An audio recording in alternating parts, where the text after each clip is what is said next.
friends. Welcome to Flosstube and Variety Show number 63, I think. And this is Friday, November 18th. Yes, 2023. You can see that I'm so well prepared tonight. This is Friday evening. I normally record in the daytime, but you can tell by the darkness and my reflection behind me in this window that it's not daytime. But I had a great day. I mean, I thought I might record this morning before my great day got really going, but turned out that I didn't. And so I've been busy doing fun things this afternoon with some friends, but I did not want to let another week go by without recording. So my apologies for not recording last week. I thought I was going to, but the time got away from me and other things came up, so I didn't. But this is Flosstube, meaning cross stitch primarily, and Variety Show, meaning something else, and we'll see what the other thing turns out to be. But let's talk about cross stitch first, since I know what that is. This is by 2x2 stitch art, 2x2 stitch art. It's an Etsy shop. And this is called the catchy title of Sampler number 193. I'm doing it on white 16 count Aida by Zweigart. And this is how far I am. This is DMC 977.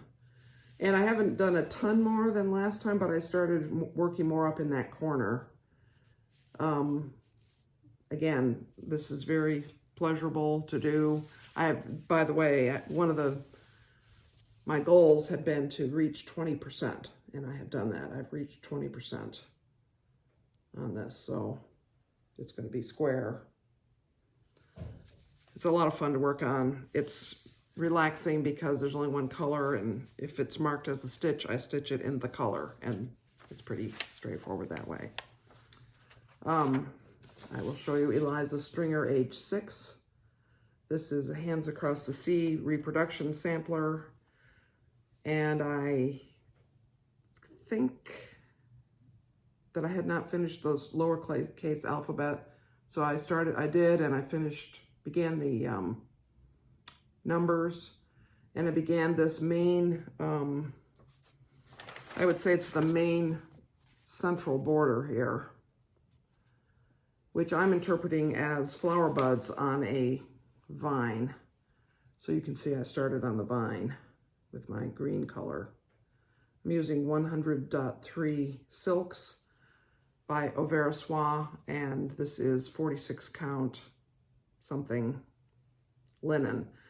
So one of the things that I have been doing, that if you've watched my videos before, you will remember that I've been debating about what to do about this verse, because there are other verses that are more interesting to me from the Bible. So I did take some time this past week to chart a different verse. And I made it fit. I mean, it fits nicely in there, in the space available. I haven't decided for sure whether I'm going to use the verse that's printed on here or use a different verse, the one I've charted, or chart yet another one. I don't know for sure about that. Time will tell. And it's interesting. I mean, I'll talk by the end of the video, I'll talk about the coming weeks, and I'm not sure how much more time I will actually put on that sampler, so it may be next year before I decide. Back at the beginning of November, which seems like it was forever ago, but actually I think was only 2 weeks ago, roughly, I had the November Blackbird Design Weekend Stitch Along, BBD Weekend Sal. I had been working on this one right here, which is called something. See, it's been a while since I've worked on it. In Full Glory. It's from this book, Sweet Land of Liberty. Before, I had already done this one, which is called Salute to Abigail. I did that. I think I finished it last year. So I finished this, and I'm pretty pleased with this overall. This is, as I say, it's in full glory.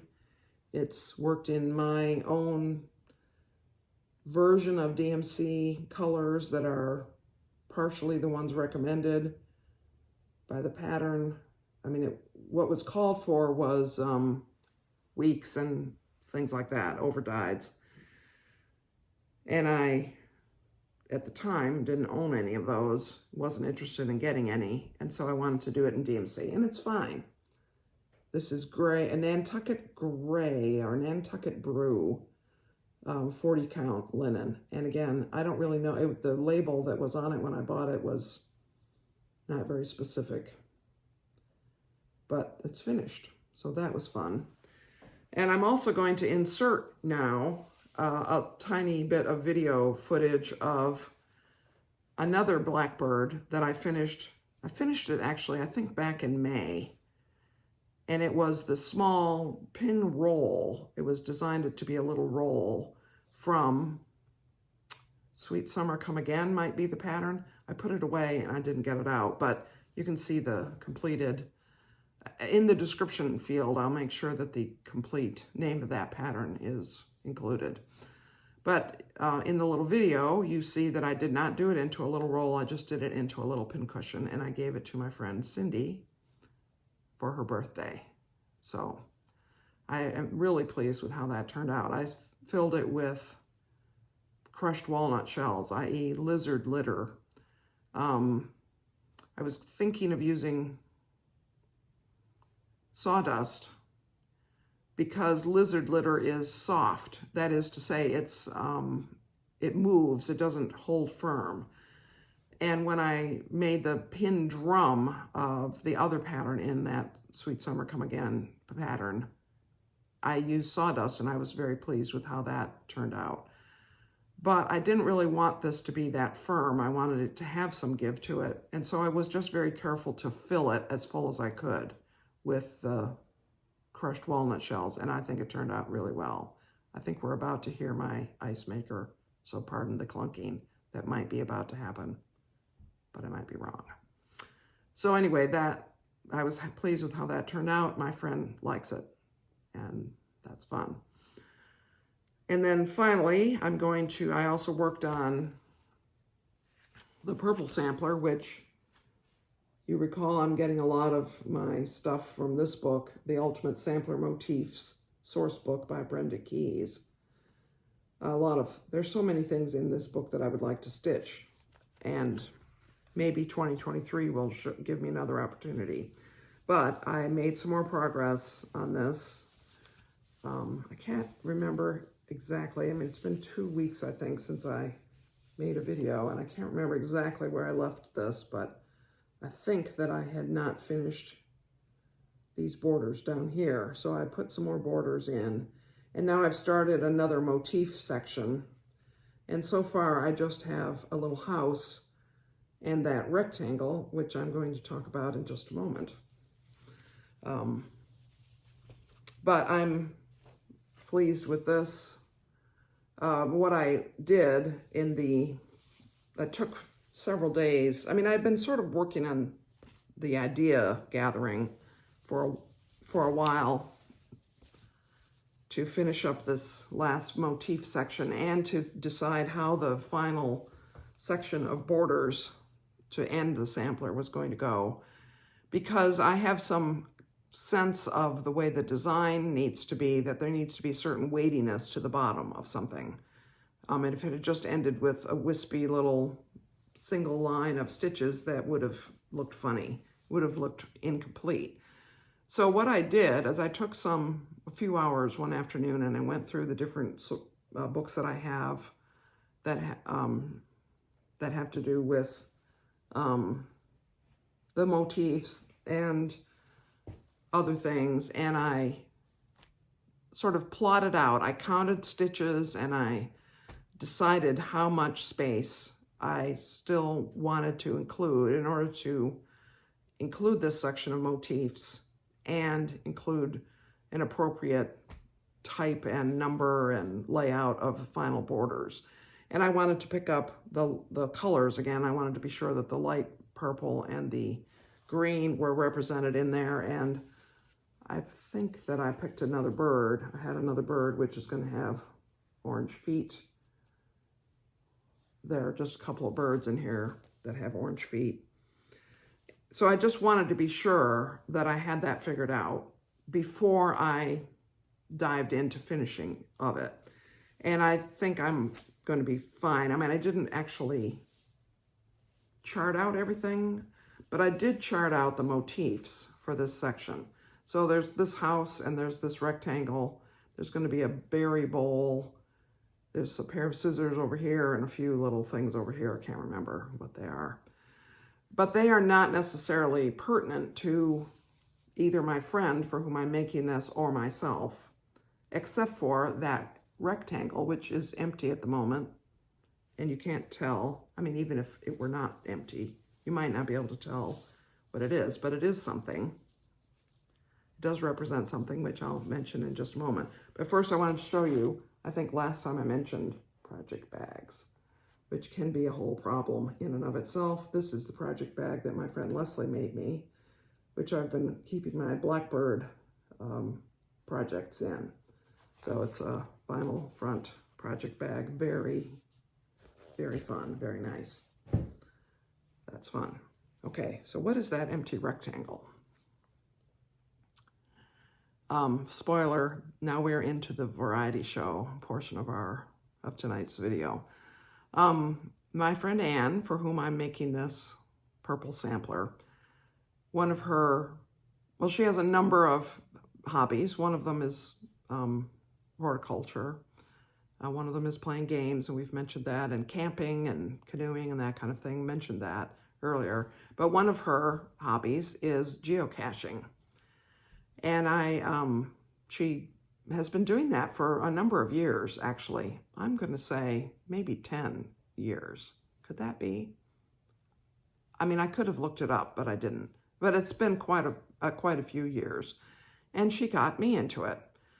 And so I have a geocaching membership in the geocaching website. And I have found over 600 geocaches, and I actually have my name as the owner of some geocaches that are placed, which is, it's a convenience because some of them are here in Chapel Hill, and my friend lives in Canada, so it's just more convenient to have the owner actually geographically nearby, so that if something needs to be addressed about the cache, I can go and figure out what to do about it. But geocaching, what is geocaching? So back when she started, and then when I got going on it, geocaching was fairly unknown. It was pretty much of a specialty hobby. And that was when, in order to do it, you had to buy a handheld GPS unit. And that's what this rectangle is going to be, is a little representation of a handheld GPS unit. And of course that meant that you were spending $100 or $200 for GPS, and it was a specialty item, and it wasn't,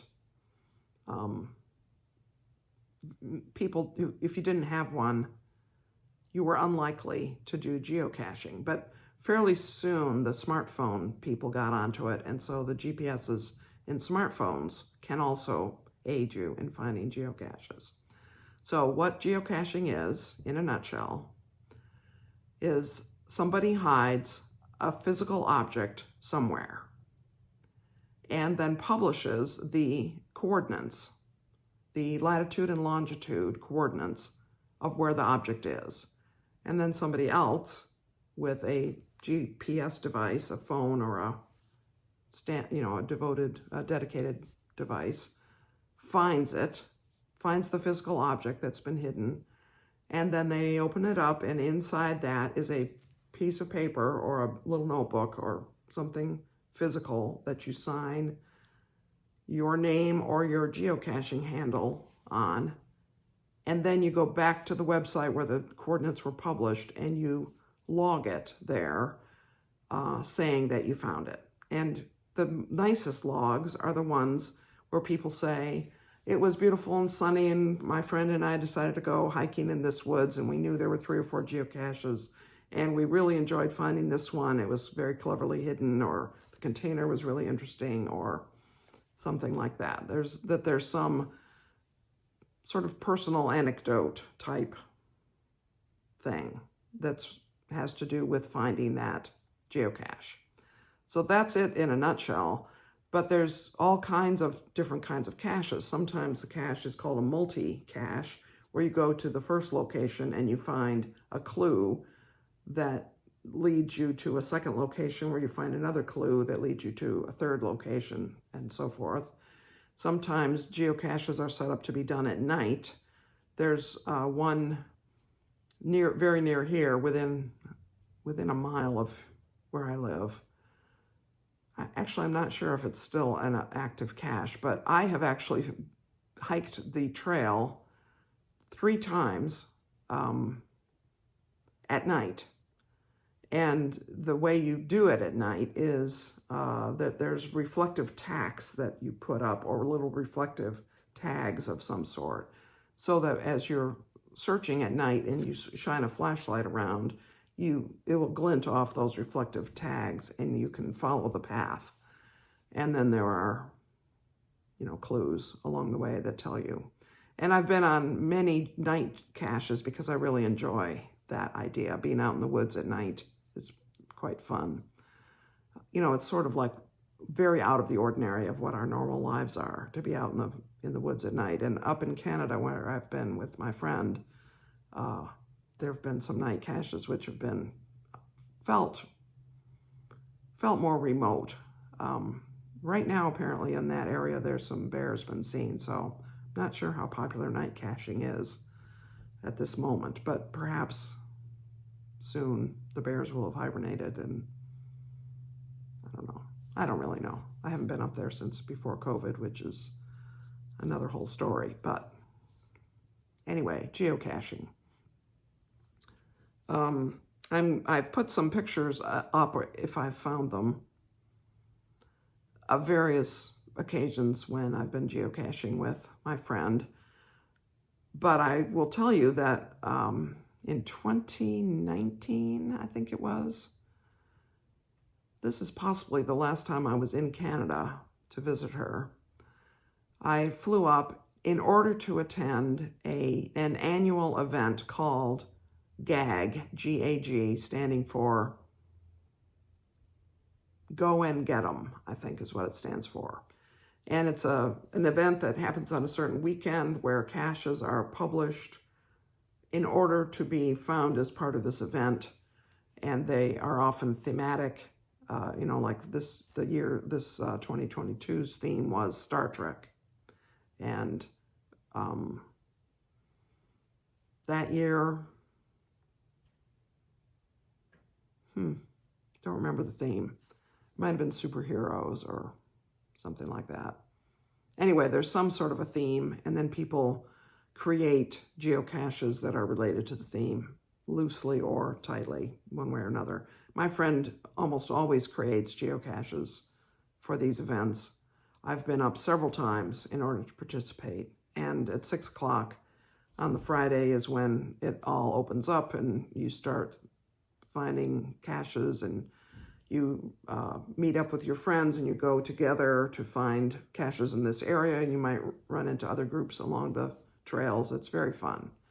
It's a very entertaining thing. But this particular time, I think it was 2019, I flew up there, and it was the coldest temperatures for that date, possibly on record. It was very cold, the beginning of November. And when we left to go geocaching, I think it was 11 degrees Fahrenheit. So that's below 0 centigrade for those who do that number system, that temperature system. And by the time we got back, after having been out in the woods for 2 or 3 hours, 3 or 4 hours maybe, it was, I think 6 degrees Fahrenheit. So needless to say, we stopped at Tim Hortons on the way back and got some nice donuts just to top off the evening. But there was snow on the ground, which,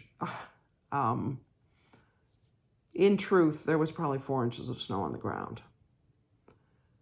There were places where I'm sure it drifted up to our knees. I'm kidding. Not really. But you know, it was pretty cold for this southern person. Now, I didn't used to be from the South, and I actually own a pair of very warm snow boots that go up to my knees that I keep in Canada because you don't need them in North Carolina.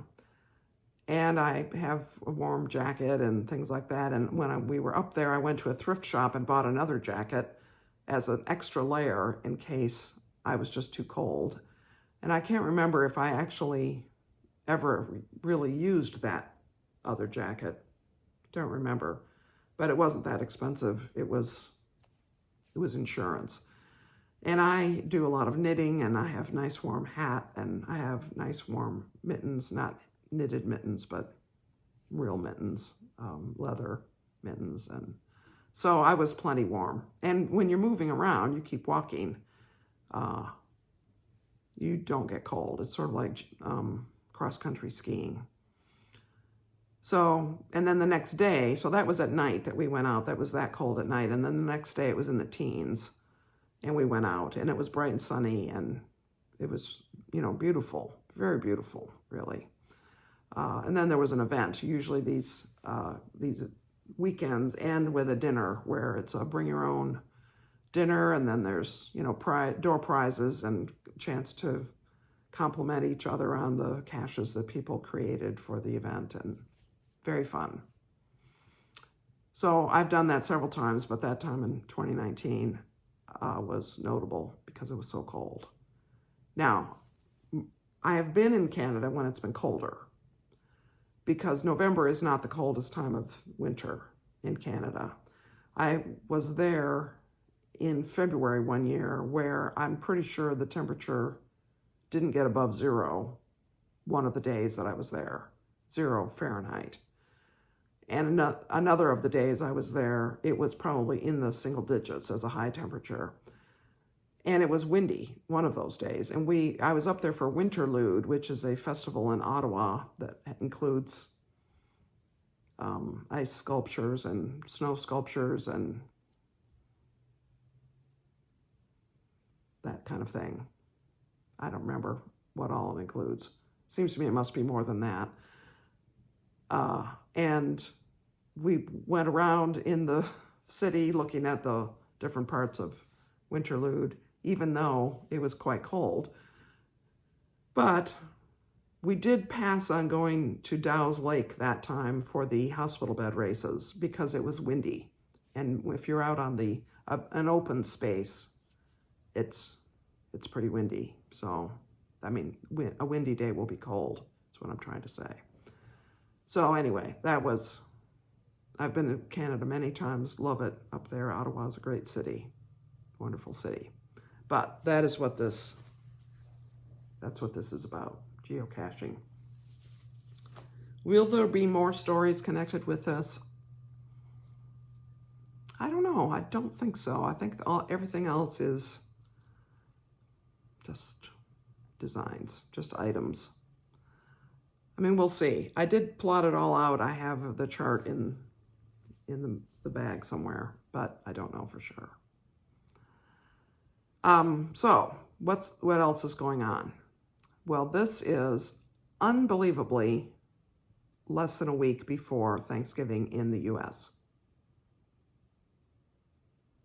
And I think somebody said today, calculated it's 5 weeks, just a few days more than 5 weeks before Christmas. Unbelievable. I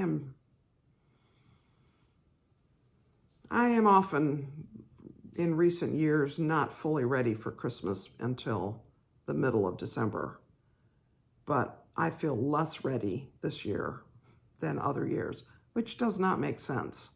It really doesn't. I'm retired. What's my problem? I don't know. But be that as it may, I will not be making a video next Friday because we are going to be doing a little traveling over Thanksgiving, and our son and daughter-in-law are coming midweek.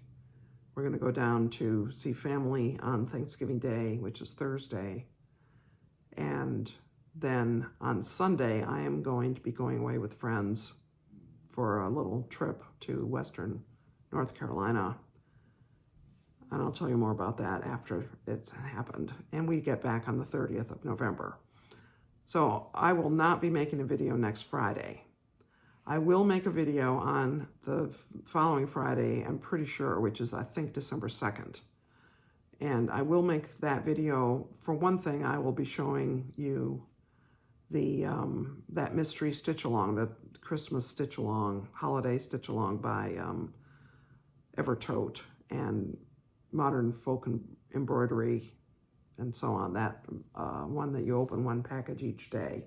So I will have started that because it starts on December 1st, the day before. So I will show you that. I'll show you the first couple of days of the Countdown to Christmas, Jenny's Countdown to Christmas from Missouri Star Quilt Company. I will probably make a video on December 8th, 9th, the following week. And I might not make another video after that for the rest of the year. It sort of depends on how our different holiday activities and parties and so forth go along. If I get involved playing games or making Christmas cookies, then I might not make a video. And I know that this is not a problem for you all because you'll be busy too. You will be too busy to watch a video if I were to make one, probably. So for sure there will be 2 more videos this calendar year. Who knows, maybe another one. And then I think that I will make another video, maybe not the very beginning of January. January starts on a Sunday, 2023. January 1st is Sunday. So it might be the following Friday, or it might be that I will do a video that's not on a Friday the following week, and then get into back to a Friday schedule later in the month of January. I'm not sure. Between now and December 11th, I will have some time to do some cross stitch. I have some other projects I need to work on that have to do with either Christmas stuff or whether they're handwork projects or shopping and Christmas cards and that sort of thing. So I'm not sure what I'll have to talk about, but you know me, I'll find something to talk about. And I think that's it. That is it for tonight. I hope that you will have a nice Thanksgiving if you are in the U.S. and celebrating. I hope that you'll have, whether you celebrate Thanksgiving as a holiday or not, I think we can all think about our lives and find things to be thankful for. And I hope that that's true for you, that you have many things as you think about it to be thankful for. I know I certainly do have many things to be thankful for. And I hope that you're enjoying your stitching and holiday preparations, and the next couple of weeks will be fun ones for you and full of things that satisfy you and are part of the fabric of life for you that will be really great. So that's it for tonight. Many blessings to you, friends.